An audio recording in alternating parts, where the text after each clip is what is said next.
Hi, this is Alex from phpacademy.org and back with another video for the new Boston. Now in this tutorial we are going to go on from our previous tutorial where we installed XAMPP for Windows.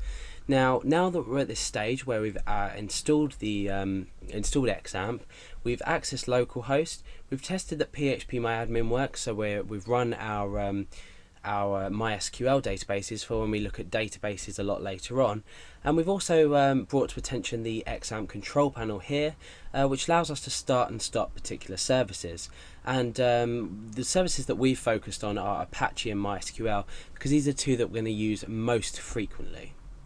Okay, so now this tutorial is basically going to cover how to create your first PHP file, and we're going to do some little bit of output in it, nothing major because we have other tutorials explaining output and the PHP info function as well. So have a look at the other tutorials and you'll find some great information on that. Okay, so let's go ahead and we need to think about opening up this folder here. Let me just bring it into view. This folder here called XAMPP, and this is at c:\XAMPP by default. Depending on how you installed your XAMPP installation, depending on how you ran the installation, this might be different, but by default it's c:\XAMPP or whatever drive you've installed it to. So replace this with your drive number, letter, sorry. Okay, so in here we've got a few folders you can see, some of which are useful to us, some of which are not.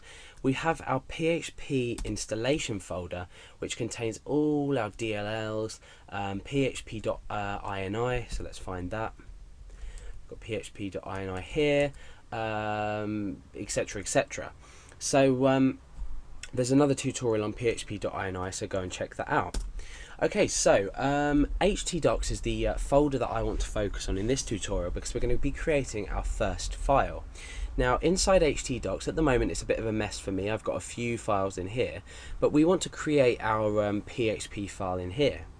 So let's just open up our browser. So you know now that we access our website from, or our local server from localhost.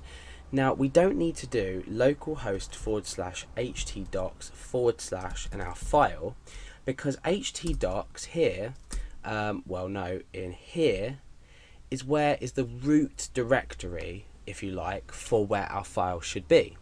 So let's go ahead here and I'll create a new text document, and I'm going to call this my first file.php.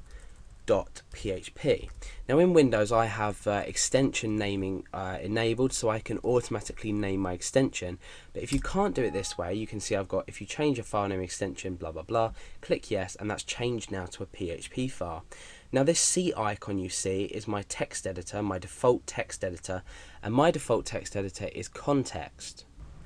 So usually, you might have Notepad as your default text editor, but I recommend, if you're going to start learning PHP, download a good text editor. I use Context. I've always used Context and I prefer it.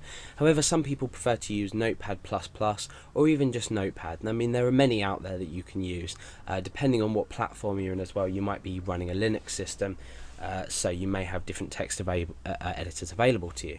So I've created this file like this. Now what you can do is, let's delete that and let's go over to my text editor. So I've got my text editor open here.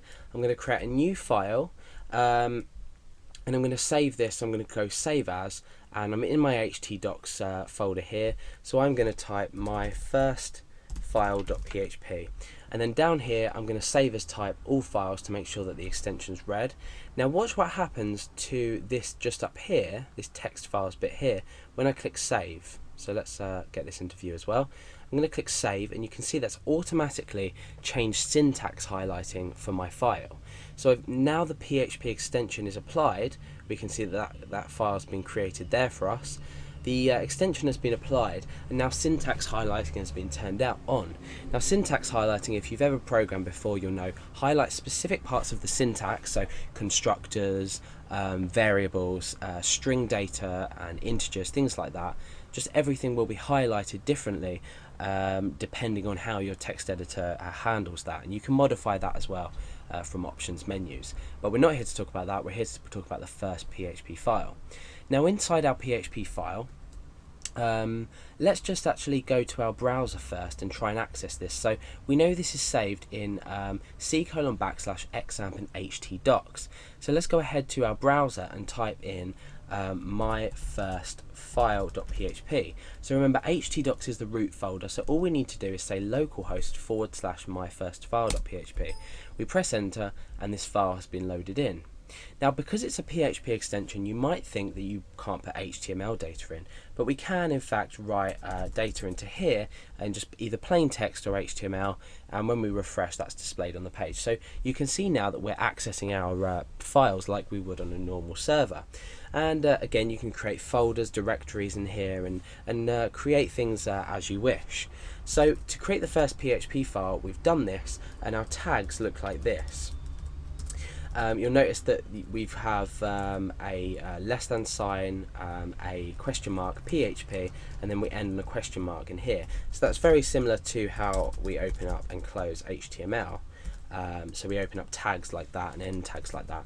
In PHP we do this, but that's not what this tutorial is about. We've created our file, we've accessed it from our web server, and now you can go on to the tutorials where we talk about echoing out data to the user and so on and so forth, and you can start your journey learning PHP.